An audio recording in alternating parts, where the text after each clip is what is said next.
Hi, this is William Ramsey. Welcome to William Ramsey Investigates. On tonight's show, I have a very special guest. Her name is Roberta Glass. She is an ardent true crime observer, and she has a YouTube channel with a bunch of her talks about certain cases, and we're going to talk about them tonight. Roberta, are you there? Yes. Awesome. Thanks. Awesome. Thank you so much for joining us. Again, your YouTube channel is Roberta Glass, all one word, Roberta Glass, Glass. And you've done some tremendous job on looking at a lot of recent cases, and you and I have been Facebook friends for a while now, and particularly our interests were overlapped with the West Memphis 3, but we also had some news this week. It's March, the 30th right now? Today is the 30th as we're recording. Was the release or the vacation of the guilty verdict for Adnan Syed, or the serial podcast case that took place in Baltimore, a very famous publicly case. So Roberta's going to talk a little bit about that, and then we'll also talk about some things that are happening now with this other coverage of Damian Echols in the West Memphis 3, and it ties together with this character Bob Ruff, who supposedly has an inaptly titled podcast called Truth and Justice, but we can talk about that. So, Roberta. Or welly entitled. Yes, exactly. Podcast. Exactly. It's like the Ministry of Truth or something like that. But before we get started, Roberta, can you talk a little bit about yourself, please? I am a true crime fan. I was raised in Pennsylvania. My father was a journalist, then became a screenwriter. I was raised Quaker, even though my father was Jewish. And I went to Sarah Lawrence College in New York City and worked a bit in film for Danny DeVito for Jersey Films. And then later I moved to magazines where I worked for Oprah. And that's my job there was screening her mail, part of it. And I got a letter from Amanda Knox, family or supporter, and that really sparked my interest in true crime.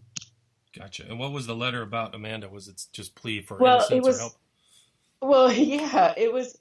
Well, some of what I did was I was trained by Gavin DeBecker to look at all kinds of communication for possible threats.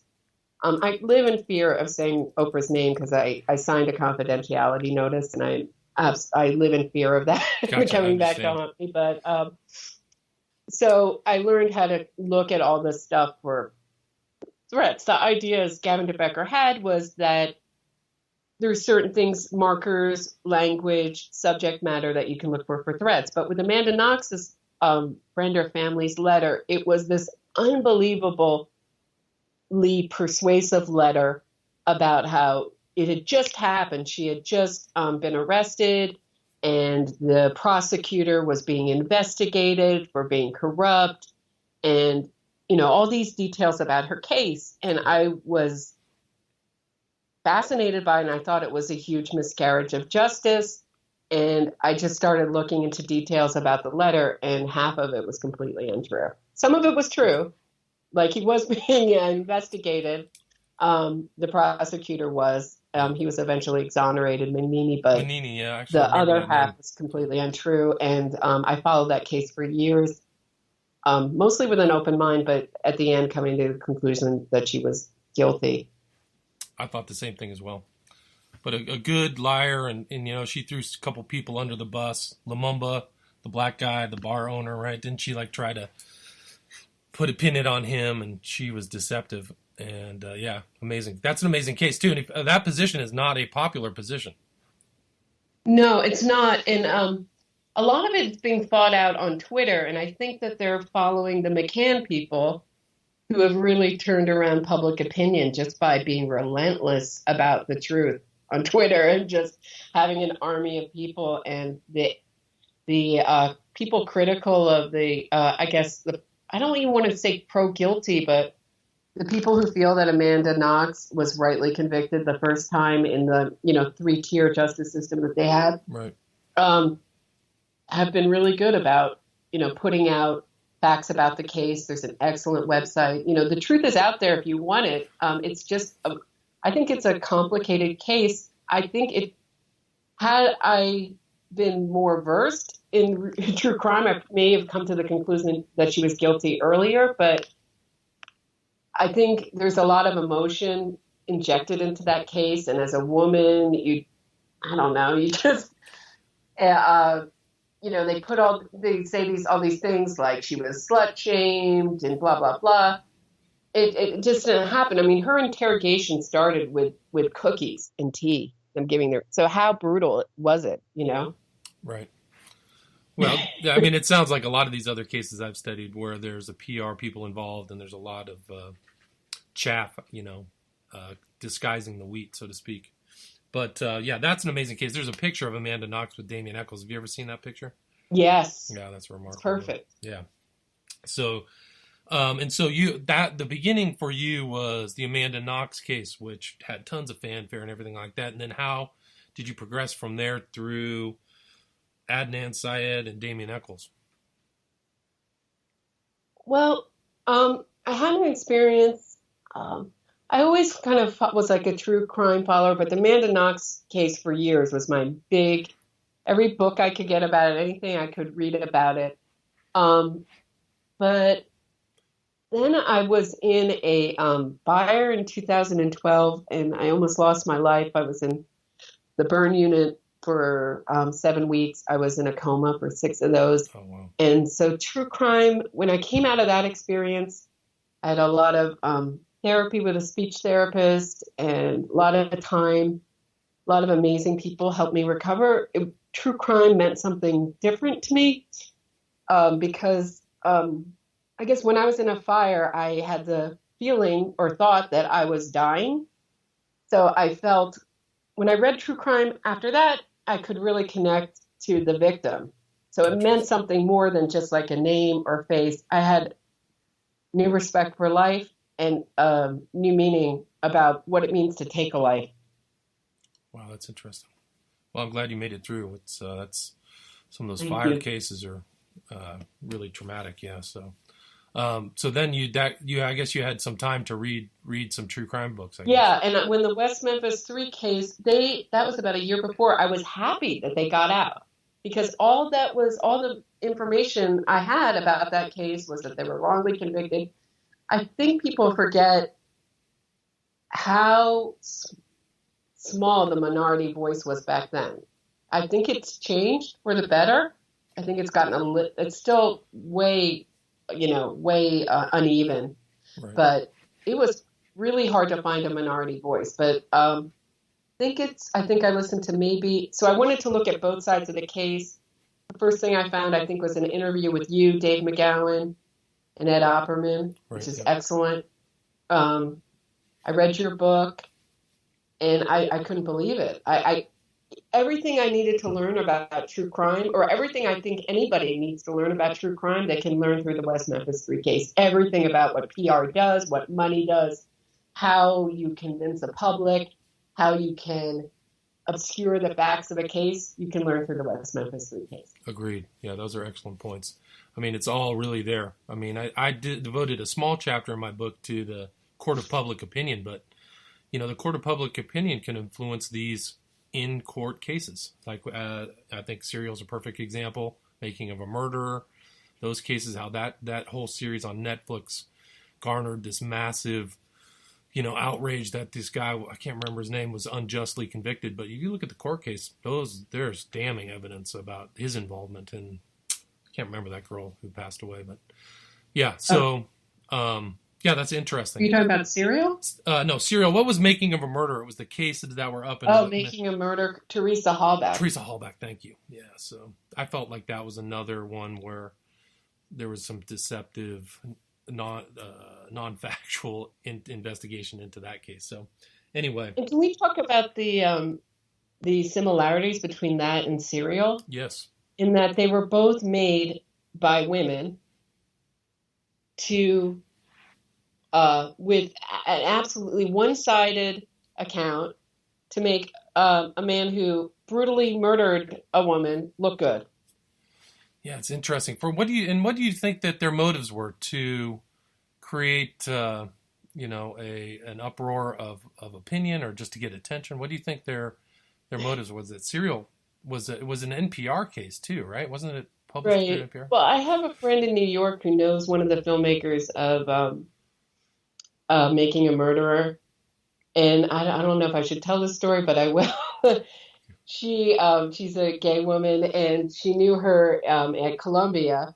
And she said that she had a girlfriend who was cheating on her, and every single one of her friends told her her girlfriend was cheating on her, and she just shut down and wouldn't believe it. So I think that applies to how she made Making a Murderer.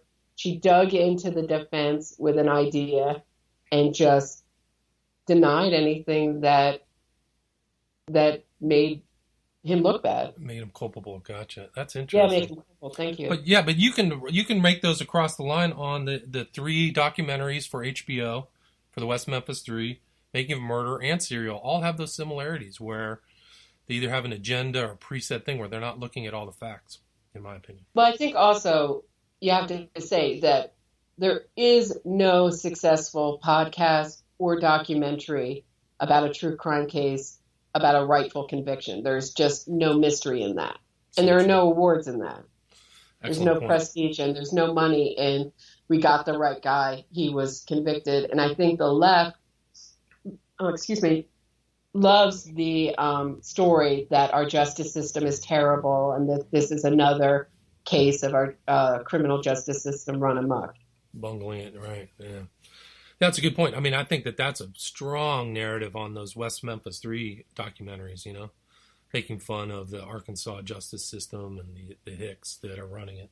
And especially if that was part of the PR strategy as well. So, but yeah, so these cases are amazing. Knox, Serial, Making a Murder, West Memphis 3.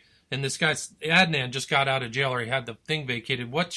How did you follow the Serial case? My sister-in-law mentioned it to me, and she said she wasn't sure. She was listening to it. She wasn't sure what to think, and have a listen. And the first episode I listened to, the minute Adnan came on and started talking, I was like, unfortunately, I had the experience of dealing with grifters, or I don't know what you call it, lowlifes in my life. And he sounded like every lowlife I've ever met, right to the obsession with, you can't prove that I'm lying, Right. And Sarah Koenig makes a lot of effort to say how honest he is because he's obsessed with being able to verify what he says.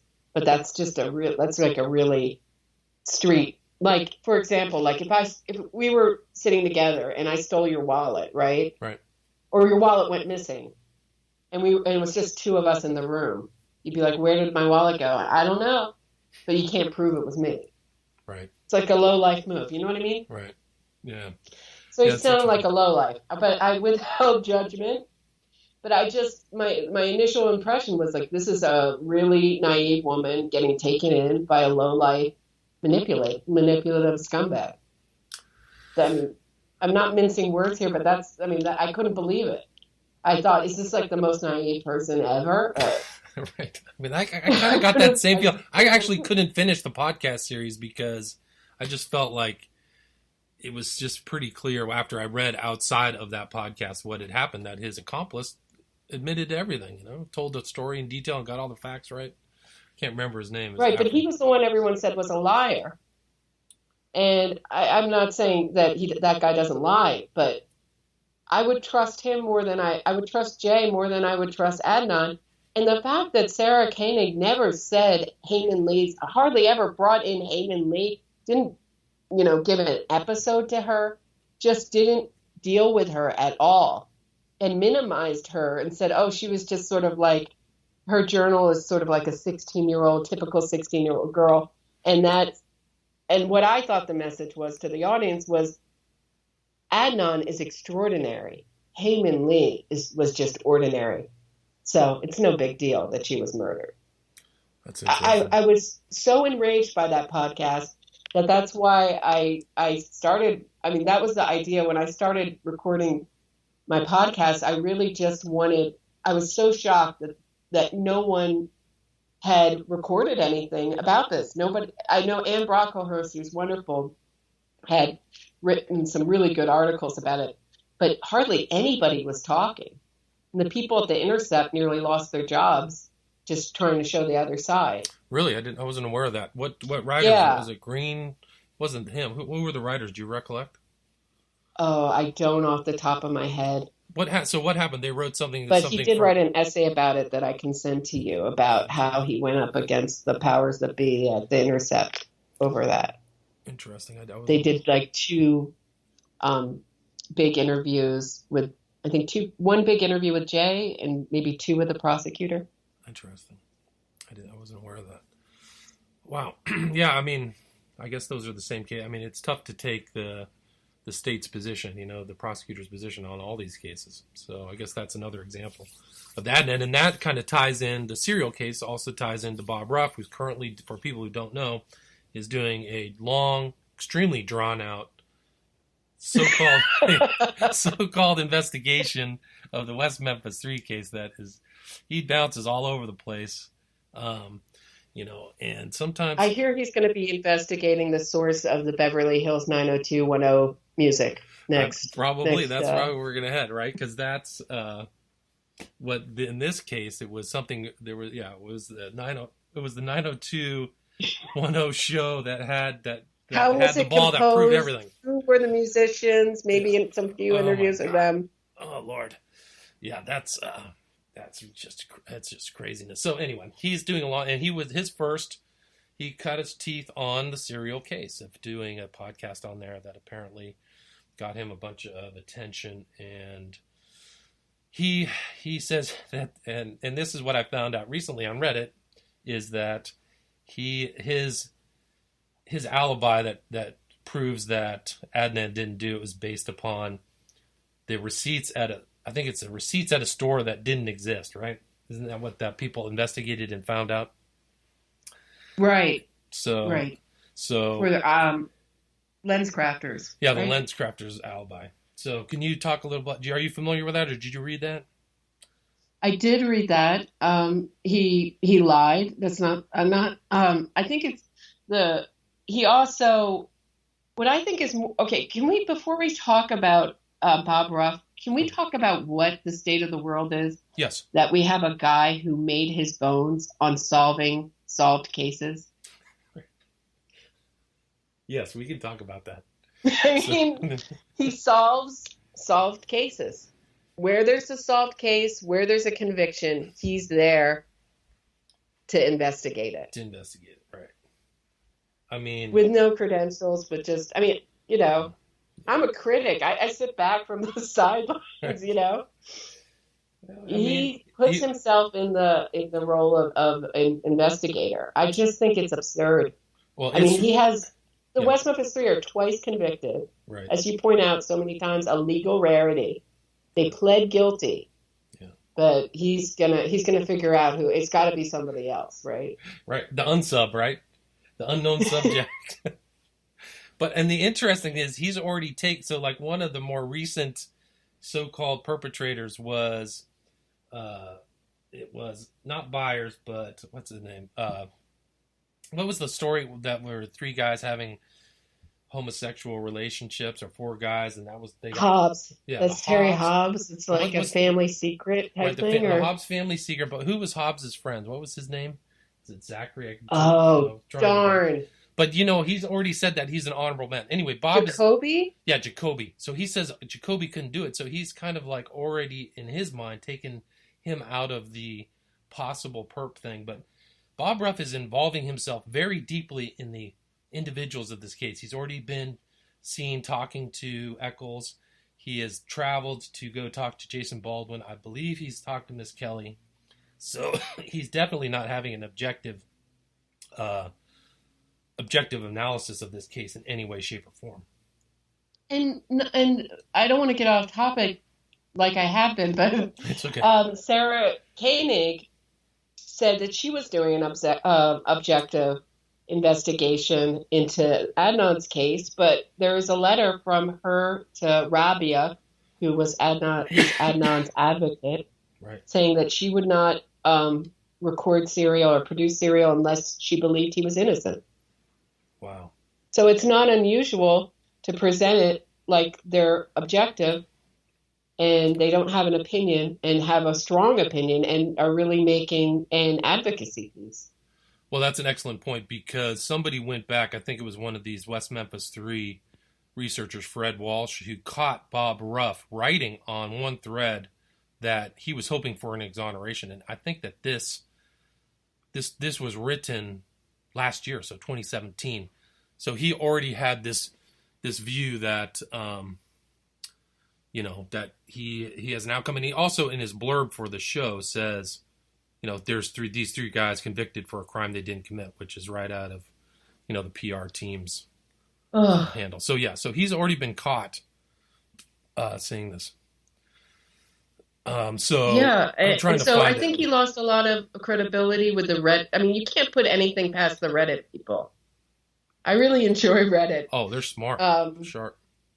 Because there's really a debate that goes on, and people tend to back up their opinions with, a source material, or they point you somewhere, Right. But when he started lying about the LensCrafter story, the Reddit community caught him. And when he concluded that this boyfriend of Heyman Lee's Don was really the real killer, he really lost credibility with most of this. I can't say most, I don't know what percent, but at least some percent of the Redditors, that it was just ridiculous, that he couldn't back it up. He had to conclude something. He picked Don because it had to be not Anon. Because Anon, he said himself that he related to Adnan, or he identified with him. And he seems to identify with Eccles too. Yeah. So I have meditated on the thought that maybe, with women you have hybristophilia, right. With maybe he has some kind of love of murderers or envy of murderers. He certainly is sitting on a ton of anger. Did you listen to episode 122? I did. He was very vociferous about, making his statements. I did listen to that. I thought that was so interesting because I felt like the mask slipped. All these, it's not like he comes out and says, I'm doing an advocacy piece or I want to exonerate these guys. It's always, I'm looking at both sides. I'm looking at the minutia. All he does is look at the minutia. Oh. Because anything like 6 confessions from Miss Kelly, he's not going to do an episode about that. None of the really important evidence is he's going to really examine. Yeah. He's always going to point everybody elsewhere. That's why I called him Sideshow Bob. But that's a good nickname. Yeah. But I don't know. I lost my train of thought. No, it's okay, because I was going to read this. That 122 episode, yeah. He's always like with this really, really calm voice. And there's this debate with Anne Brocklehurst where he's mansplaining his position to her, with his soft voice. And 122, it's like all that anger that I feel like he's sitting on normally just came up and showed itself. And I was like, oh, there it is. There, that's what's under all this. Like just tremendous anger and aggression. So this is what he wrote on his Truth and Justice, October 18th, 2017. So he says, Truth and Justice is less than 3 weeks away from taking on a new case. This may be our biggest challenge yet. For 24 years, I'm not done. For 24 years, the murders of Stevie Branch, Michael Moore, and Christopher Byers remained unsolved. No. This is I'm reading this. I'm not making this up. 3 men continue to struggle through life as convicted murderers for crimes they did not commit. Hashtag West Memphis 3. Yeah, they're struggling so much that they're looking for the real killer in Johnny Depp's, Colorado ski lounge. Yeah, they went down to New Zealand with Peter Jackson to see his filming of the real killer. Lord of the Rings. The killer was down there in the cast. Remember we got to talk about the PR event when they got released. Oh, yeah, let's do that. But let me just read something else too. This is what I was talking about Fred Walsh. This is what he screenshotted and sent to me. And this is Bob Ruff. Quote, when I take on a case, I start from scratch. Everyone starts with a presumption of innocence, and we reinvestigate from the very begin, period. I don't know what that word is. For me, it is a cold case. I have to look at it that way. An unsolved case, period. If I thought everyone got it right, resulting in the case being closed, I wouldn't take the case to begin with. Response, that's fair. I considered that might be the case. I wasn't sure. And then Brooke Simons writes, does that mean you expect it to be reopened and justice served? Is that the purpose? Bob Ruff, that's the hope. So he's gunning for reopen, exoneration. I don't know the date of that, but that's an incredible admission for somebody saying, we just haven't gotten to the end yet. So He wasn't sure, though. no, yeah. He wasn't sure. Keep saying that. He's devoting all this time, but he's still not sure. Not sure, but he wouldn't do it if he wasn't sure. He's not sure. This last one where he said, I was surprised at how strong his alibi is with the 7 people. I was like, are you out of your mind, dude? This is so crazy. And anyway. So, yeah, you want to talk? He's deserving of being mocked.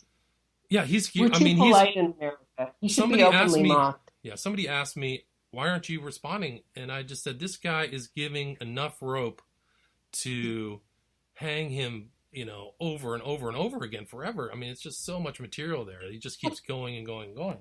Like, hey, man, you might want to pull back, but I don't think he's going to. So I think somebody's going to, people are starting to critique him already. So I think he's in real trouble. I'm serious. I think that the guy, I remember when he started one, he goes, my listeners want me to look back again at Damien Echols. Oh my God. That's what he said. He started one. They wanted me to re-look at that guy who pled guilty, who lies about his case constantly. What are the chances that 3 guys, 2 of them would fail a lie detector, whatever you think about lie detectors, right. All 3 of them would have no alibis. 3 innocent guys on the same day have no alibis. Well, that's also something that started with Serial, is that it's just like normal not to remember where you were. We all live in a sort of amnesic state when our lives are on the line. Yeah, he had to wait 3 days for his mom to come up with an alibi, right? So, that was another thing that you could just have a quick question to during this last podcast. Like, okay, the 7th, no alibi. 10th, we got one. I got 7 people.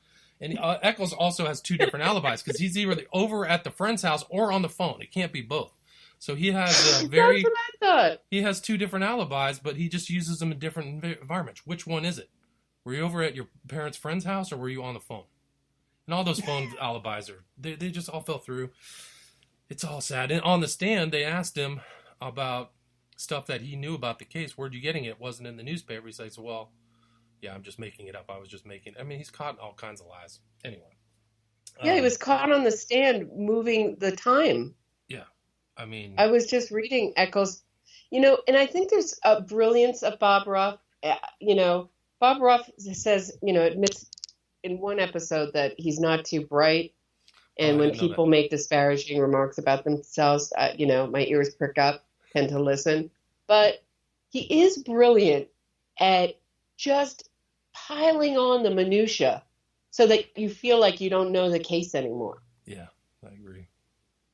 You're like, what case are we talking about? I'm like, the McStays? Or, that is this dog catcher a central figure in this case? And I didn't realize it? It's amazing.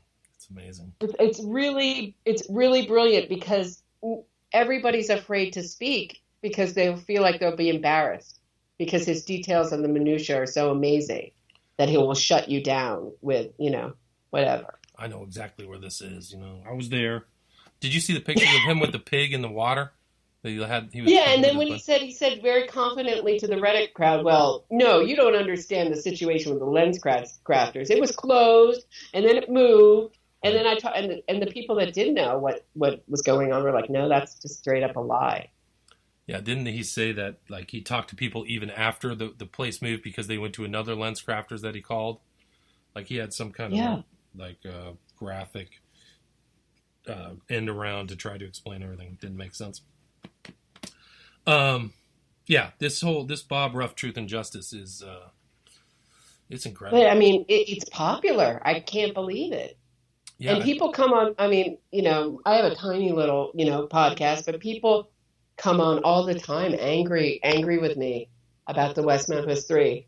In what way? They don't have anything to back up their opinion. Mostly, it's about how I should just shut my mouth. Interesting. And not talk. But I think that's just being. Well, somebody took one of my posts that I posted on Facebook and pasted it into his thread, and hordes of his followers came after me and were insulting me. I got threatened by one, and I was like, "What's going on? This don't you understand what I wrote?" And I posted all my Yeah, videos that I put they up. called you mostly like a crazy Christian, Crazy which had, Christian, loopy. They put all these gifs on there like I was crazy, and I'm like, all I do is write and tell facts. I don't know what you're talking about. Anyway, yeah. So that was, but you know how much he makes per how month? many footnotes are in your book? I mean, it's quite footnoted. I'm at least for 350 or 400 in that book. I've heavily Yeah. footnote all my books actually, so I know it. I mean, and those are all go back to the case files and all these cases. But the he makes $1,600 a month just from Patreon, so he has enough people following him to support him in that way, and he probably gets all these other revenue streams. So he's got a sizable, like you said, he's got a sizable, popular podcast. I know, and people like accuse people, I guess they call guilters. Huh. There is no pleasure in having this opinion. I agree. If you are a pro-innocence person, there's a lot of action, maybe, court cases coming up, maybe you'll break them out of prison, perhaps celebrities, money, high-profile documentaries. There is no pleasure in having this position. Yeah, I can attest to that. No question. Yeah, I mean, really, especially you. I mean, I don't think people realize how much grief you get. People get put, especially you. Me or Trench Reynolds. West Memphis 3 Guild people. Yeah. It's sometimes you feel like you're putting your hands up to stop a tsunami. It just comes over you. You just can't even stop. Like, come on. I have a book. Read my book. Oh no, I'm convinced. Jesse Miskelly's 12-hour confession. He was tortured. All this stuff. It just doesn't make sense. Yeah, Bob Ruff keeps referring to it as one confession. One. Yeah, it's sad. One of the interesting things is one of his supporters, which I was trying to lead to on the Patreon, one of his supporters is Damien Eccles. So Damien Eccles, the subject of his podcast that's supposed to be objective, I assume, is a guy convicted child killer. So because Damien Eccles doesn't give to anything that doesn't benefit him. Well, right. That was the greatest find out of his letters. I mean, one of them was where he wrote, I'm no longer going to give any energy to anything that doesn't benefit myself. That is a paraphrase, but you know what I mean? Yeah, it's all about me and making money and F everybody else. Well, it's amazing because there's all of those statements that he wrote in his disability thing. I'm a sociopath. Was that where he wrote it? Was in his yes, and I'm a sociopath and I'm homicidal. Yeah, homicidal. In his own handwriting and into his caretakers in the mental hospital. But we can rationalize that away by he's just a troubled kid, just like a normal troubled teenager. He was a goth. Let's profile Terry Hobbs. That's the profile that Bob Ruff wants to do. Yeah. He wants to ignore Damien Eccles' psychological profile. 500 page of killing cats with firecrackers and, beating a dog to death. Right, the Great Dane starting incident. fires. Yeah. He's on a drug. I've often wondered about bedwetting because impuramine is a bedwetting drug in addition to being an early antidepressant. Right. He's on that. His own parents are afraid he's going to hurt kids. Right. But let's look at Terry Hobbs. He might have, I don't know what. The hair tells the story. The hair's there, DNA, CSI effect. The one hair means everything. It doesn't matter. I could leave a hair at my bank, and if it gets robbed, I could go to jail because the public would think, hey, he's got a piece of his hair. I mean, it's ridiculous stuff. Anyway. Anything else you want to talk about the West Memphis 3? What are the titles of your stuff? It's Sideshow Bob Ruff and the West Memphis 3. Who are the other ones? West Memphis 3 case solved. So that's the Bob Ruff's got it. Yeah, I was hoping I'd call it that so I'd get people, I wasn't just preaching to the converted, Right. And then the Cult of Damien Eccles, which is a proper term. I mean, he's a member of the OTO, so he's in the cult. Yeah, I think he has a cult leader personality. Yeah, I mean that's actually what Fogelman said in his summation was that this guy's like Charles Manson. Get a clue. Do you ever listen? I actually like Charles Manson. I mean, not that I like him, but I find him, I warm to him more. I mean, Damien, I think at least he had a little bit more creativity than Damien Eccles, you know? Did you ever listen to the Fogelman summation? Yes. Yeah. Anyway, yeah. So, But yeah. I mean, I think also a lot of what comes up in the West Memphis Three is on the PR side is anti-Christian. I mean, I don't have the gift of faith, but I'm respectful of people who do. You know, anti-Christian and anti-Southerners. I mean, in Southern. America, I believe we're still fighting the Civil War, and it's okay to just call them all dumb hicks, you know?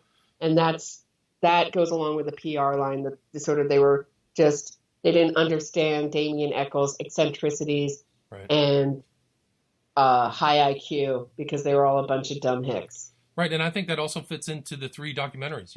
You've got these Los Angeles, West Coast types looking down on Arkansas, and it's a lot easier to kind of caricature them, I think. And some of the clippings and some of the way that Berlinger and Sanofsky edited stuff, I think was intentionally to make, at least there's one edit with Burnett where he's pissed, and I think that they were strategic in making them look bad during that documentary, at least the first one.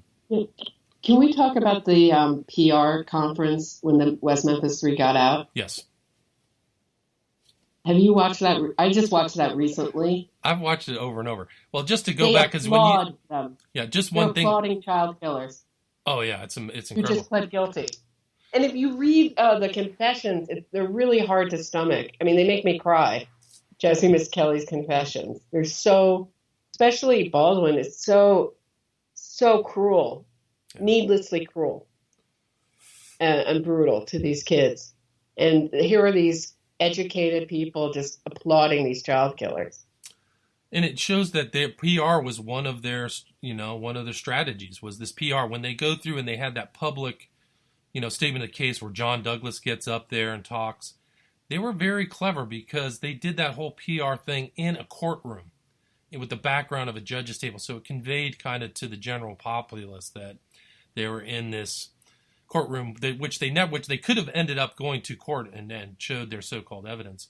But the PR strategy of getting in the court with Reardon, Douglas, and them chatting was really remarkable. And some people don't key into that. They don't see that PR. They think that that's actually legit. Bob Ruff thinks John Douglas is, the greatest person on earth, and also he talks up Spitz too, which is really crazy.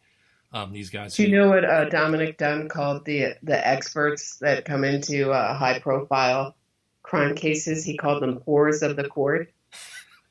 It's accurate. It's so I mean, that somebody. So I think, like, when I think of Jim Clemente and John Douglas, who were, sort of hired to do PR and lie, because all you can do when the facts are against you is lie. Right. Or pay somebody to do it for you. Lie and withhold them, and point elsewhere. That's basically the technique that they all use. It's just incredible. Bob Ruff, I saw a picture of him. He's hanging out with the guys at Real Crime Profile, Clementi, and these other ones, and they got it wrong too. True Crime Garbage, True Crime Garage, True. I couldn't listen to that one. Yeah. I just couldn't stomach it. That was a tough one too. I think they mentioned my name in there or something. I don't know, whatever. But yeah, Clemente's. It's just sad. You've done other cases. You talked about JonBenet, Michael Peterson, Tonya Harding. What are your thoughts on the JonBenet case?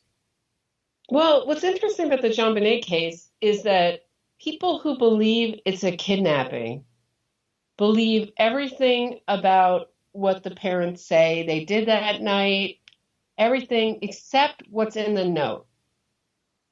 So none of the people believe that it was a foreign faction. Right. That's busting out words like countermeasures and attaché and hence, Right. Yeah. Foreigners. So that's what I find very interesting is that the note is the center to that piece. And I think that actually Jim Clemente it's interesting how the true crime world is its own world. And Jim Clemente comes up again and Right. he's pointing the finger at Burke. Right. And I'm not really buying that. And the reason I'm not buying that is I don't think there's ever been another case where parents have staged an elaborate scene Mm-hmm. to point the fingers away from their child who's a murderer. Interesting. So what's your position? What's the who I think committed the it's crime? probably one of the parents. Interesting. Yeah. I don't think it. I read the book called The Foreign Faction, all about how it's Burke and he had trouble and blah blah blah. I think pedophilia or incest is central in that case. I don't think we want to talk about incest in this country. Right. And so it makes everybody feel relaxed to say it was just the bad seed brother. Well, didn't Cyril Wecht say that? Didn't Cyril Wecht say that if somebody had done a medical exam on JonBenet, the dad would have gone to jail if she was still alive? Yeah. And, I mean, she had all the signs of being molested in the last. I don't want to be inaccurate, but I believe it was in the last 48 hours. But check that. Interesting. So recently, and she had also had frequent urinary tract infections. She also bedwet, which is also a frequent thing. Children who have been who are molested, and it just to me, nobody wants to think that parents who speak well, who are successful, would be molesting their children. It's all an image game, just like Amanda Knox was, sold as the girl next door. Right. Damien Eccles was sold as the outsider, the misfit. Right. These are kind of sold as parents who cared for their kids, and maybe they did, but there's definitely some dysfunction and some really dark stuff going on. Dark stuff, yeah, really dark. Yeah, that case. And Clemente, I think, is getting sued by Burke, right? Isn't there some kind of lawsuit, if I remember correctly? Yeah, Burke is suing them, and but Burke was doing. He doesn't have a case, right? Yeah, I don't know. Burke was doing some weird stuff too, so maybe he was also. Yeah, he's weird. The family is weird. Yeah, but I mean, to say that Burke did all that molestation and that people have left me comments and they say, "Oh yeah, I know of tons of cases where the parents have covered up for their kids," because these are, in my opinion, these are really narcissistic parents who care about themselves. They're not on TV talking about Burke or son. They're talking about themselves. Right. They barely mention, JonBenet's name. They're interested in themselves and saving themselves, not saving their kid. They're going to risk prison to save their kid. Yeah, and also, there's a lot of physical evidence that connects, at least, that the mother, her coat on the fibers on the duct tape that was used on JonBenet's mouth, things like that. That she was involved in the cover-up. Yeah, involved in it. Yeah, that's... Involved in it. And her handwriting, if you've listened to the handwriting, Tricia Griffith has done tremendous podcasts about this, where she interviews the handwriting analysis that they discredited in this really shady way. And I think she had over 200, it may be more, similarities of Patsy Ramsey's handwriting and the note. But now that they've discredited, they went to a judge with all this wrong information to say that she didn't have the credentials, which she did. But now every time they talk about, I'm sorry, I can't remember her name. I'll remember it as soon as I get off the phone. But they have to say, well, she's been discredited. Right. Every time she's, interviewed, or they bring up her evidence, which is, you just look at it and you can see how similar they are. That it's her handwriting. I've always thought it was Patsy Ramsey's handwriting, and her style and the weird words and stuff like that. How would she know the bonus, right? The wife would know. And hence was in a Christmas card. But it is probably one of the most fascinating true crime cases, because even if we knew the who, we don't, it's also the why. The why, yeah. Like there's just weird stuff going on inside that family, the family dynamic. It's just crazy. I mean, I think that JonBenet died being or supposedly got hit with the flashlight, right? Right. Right. So, like, there might have been some kind of pattern of, like, not just sexual abuse, but physical abuse. And then it just went over the edge. Well, Cyril Weck feels like that the strangulation was some kind of sex play. I don't know if he sold me completely on that. It's an interesting theory, you know. Cyril Weck, I covered Cyril Weck twice because he was involved in 2 cases for my movie, The Smiley Face Killers. So he's still around. He's in Pittsburgh. He's involved. Smart guy. Yeah, really smart. Smart Law guy. degree and medical degree. That's heavy lifting. Yeah. Do you want to talk? What are your thoughts? Did you watch I, Tonya? I, Tonya? Yeah. Did you see the movie? So what are your Actually, that was thoughts? something my brother, my older brother, asked me to do that podcast. I saw I, Tonya, and it's the only time in a movie theater that I've actually talked out loud at the screen. Back at the screen.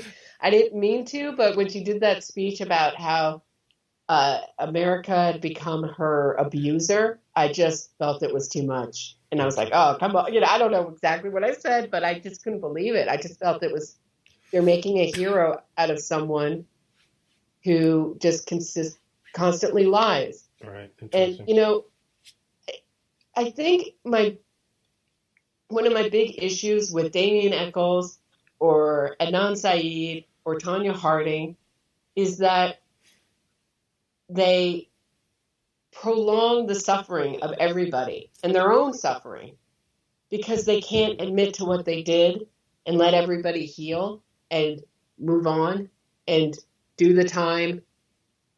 Do you know what I'm saying? Yeah, absolutely. That's an excellent point. I mean, they really look at this whole drawn out West Memphis 3. We're at 25 years. Still people are fighting and suffering and talking about it. A case that's been solved, so it's crazy. And the Moore family, I mean, the pain the pain that they're going through, and these movies are getting nominated. And when I saw that Adnan Syed is getting a new trial, which I don't think that the prosecution will want to try that case. I think he will get an Alford plea because Rabia, his advocate, based her idea for Serial on the West Memphis 3 case. I didn't know that. So it follows very closely that trajectory. And so I just think that it just goes, the pain, suffering, when people are on Reddit saying, we won, isn't it great, woohoo. I wonder if they've experienced loss or suffering, and they know that they're really celebrating a murderer and a loss of a life, a senseless loss. And that's of a kind life. of what gets lost in a lot of these stories is the victim, right? Just like you said earlier, especially in the serial case. Well, I think that's a great... Oh, sorry, go ahead. Oh, I'm sorry. No, I was just going to kind of wrap it up. What else do you want to sorry. say? I just think that that's a great kind of bookend to our hour-long conversation right there. But so I can get people over to your YouTube channel. It is Roberta Glass, all one word, RobertaGlass. I highly recommend all of these podcasts that you've done on a variety of subjects, particularly the West Memphis 3. And you're also on Facebook and do a lot of posts there, or some posts, at least we used to. Anything else you'd like to add? No, this has been a real pleasure talking about this stuff. Yeah, likewise. I really, you have great insights into all these cases. So I really appreciate you taking the time to share your information with the audience. Thank you. Thank you.